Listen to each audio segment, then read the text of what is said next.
Thank you. So there are some Bible stories that almost transcend the church in the sense that you could ask almost anybody about the Good Samaritan or about the prodigal son, and they could probably tell you a version of it. They might not know all the details. They might be fuzzy on that. And our story today isn't a parable like those. Our story is about a person that Jesus saw when he sat outside the treasury. And he invites those who are listening to him to reimagine this person in the story. So the last 2 weeks we're in our stewardship season. We've talked about that we need to remember our money stories. Last week we talked about we need to be released from what we need to be released about our money stories. And this week we're being asked to reimagine our stories, to think about them differently. And so we're going to try and reimagine this incredibly familiar story, and we're going to do it with a special guest in a minute. It comes from the Gospel of Mark, and it says, as he taught, he said, "Beware of the scribes who like to walk around in long robes and be greeted with respect in the marketplaces, and to have the best seats in the synagogues and places of honor at banquets. They devour widows' houses, and for the sake of appearance say long prayers. They will receive the greater condemnation." He sat down opposite the treasury and watched the crowd putting money into the treasury. Many rich people put in large sums, and a poor widow came and put in 2 small copper coins, which are worth a penny. Then he called his disciples and said to them, "Truly, I tell you, this poor widow has put in more than all those who are contributing to the treasury. For all of them have contributed out of their abundance. But she, out of her poverty, has put in everything she had, all that she had to live on." So it's interesting is the widow in this story from Mark's gospel never speaks. We don't ever hear from her directly. And I realize sometimes that often happens with people who are vulnerable. We tell stories about them, or we make them into archetypes like the Samaritan or the prodigal son, or just a poor widow woman with 2 pennies to her name. And that's the story that Jesus tells us about her. But what would it mean if we tried to practice reimagining the story, but we did it from her point of view? Good morning. I'm so glad you're here. Good morning. Are you one of the scribes? What do you mean? Well, you're wearing one of those fancy stoles and you're speaking up front. I'm sure you probably sit in one of the front rows, maybe give some really long prayers. Sometimes. Yeah. Then what am I here for? Aren't you going to tell them about the story? I was kind of hoping I could ask you about the story. People don't usually ask me anything. They say things at me more often. Well, we're trying to imagine the story, but from your point of view, and I'm having a hard time. I mean, first off, you seem really young to be a widow. Unfortunately, when death comes, it does not check your age first.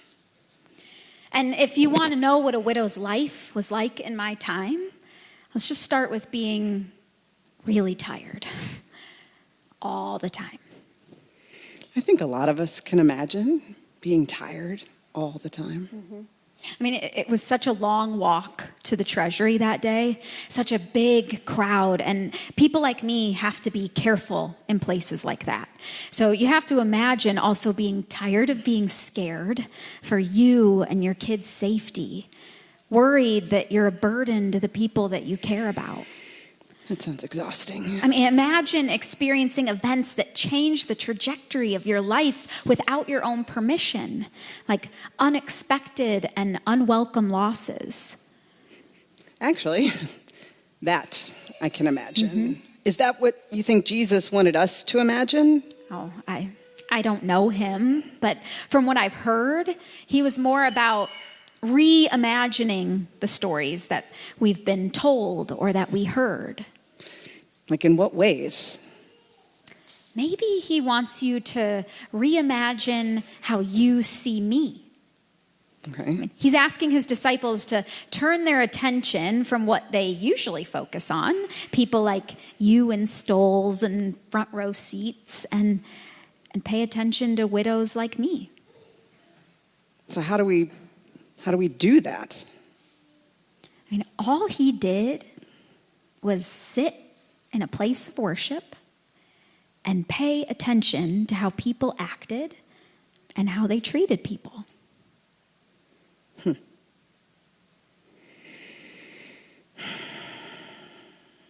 So why do you think, that seems like something we could do. Like that seems like something we should do regularly, right? Exactly. And I heard that he loved to ask questions. And clearly that's something we're all really good at. That's true. Disciples like to ask a lot of questions.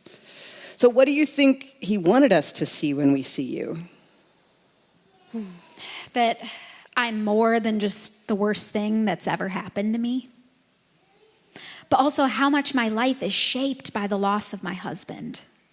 Because it was also the loss of our land, the loss of a way to be provided for, a loss of my safety. So you had to reimagine your whole life after that.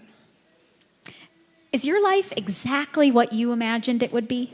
Definitely not. I thought I was going to be a social worker, and then I thought maybe I'd be a hospital chaplain. I did not think I was cut out for pastoral ministry. I was never supposed to be here. And was it all because of good events that your life got reimagined? No. It was a mix. It was definitely a mix. And I think that's true for most people. Not just you, not just me.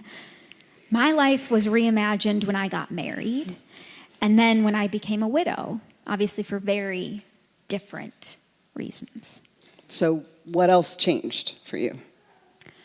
Well, one, the reason Jesus had to point me out is because people look at me to pity me or to take advantage of me. Hold on.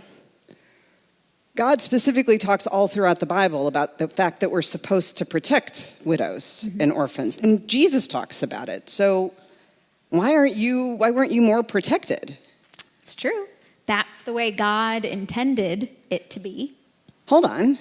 You weren't even supposed to give anything to the treasury. Like you weren't expected to put anything in. The treasury was for people like you so that you wouldn't have to live on so little. Yes, but you and I both know that that's actually not how the system works. Maybe Jesus was pointing me out to reveal how much the system didn't protect me. So maybe he wants us to look at you and ask the question, why does she only have 2 pennies to give? And why is that all she has to live on? Maybe that's the problem. According to Jesus, it is because the scribes devour widows' houses. Or in other words, they keep the system in order to keep the poor poor and the powerful in power. And maybe the disciples are being asked to reimagine the ways that the system isn't the way that God intended it to be. That doesn't sound easy. I'm going to have to think about that one for a minute. Okay, so what else did you end up having to reimagine? Well, obviously, I couldn't give money in the way I could before.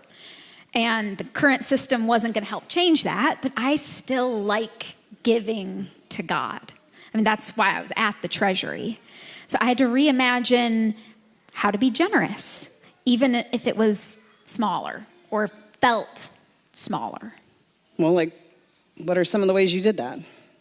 I'm a good sewer, so I fix people's garments. I love to watch children when their mothers are cooking or doing laundry. Sometimes I sing them lullabies when their babies can't sleep. I bet you're a really good singer. Oh, thanks. So you decided to give, like you had time to give, so you did that. And you had these gifts, like the singing, so you gave that instead, right? Yeah, and I didn't used to imagine that was all that valuable. But to the overwhelmed mom, it seemed to matter to her. And to the older gentleman whose cloak I repaired, it made him smile and feel proud. I mean, I learned that God didn't care as much about the size of my gift, but in the giving itself. We did some reimagining here. Instead of going out for a mission trip, we did our mission trip here. And people came at all different hours, and people who had never been on mission trips, they painted and they put in new sinks and we got new floors and we reimagined what it meant to do mission work there. And we've been kind of reimagining how to use our building. We've been inviting our neighbors in to do all kinds of things and the ways that we can be a good neighbor in this neighborhood.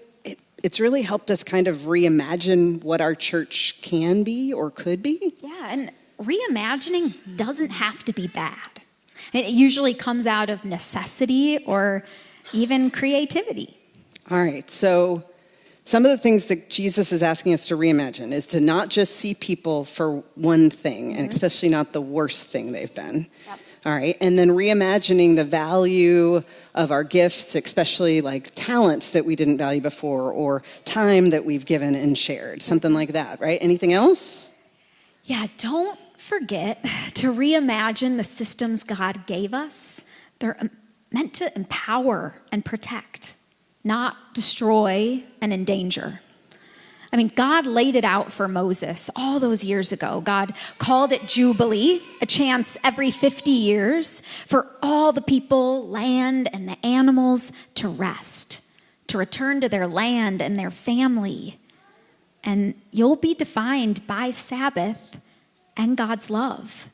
I mean, the treasury, that belongs to God, not you. Always good to remember. How do you know all of that? I read the same scripture that you do.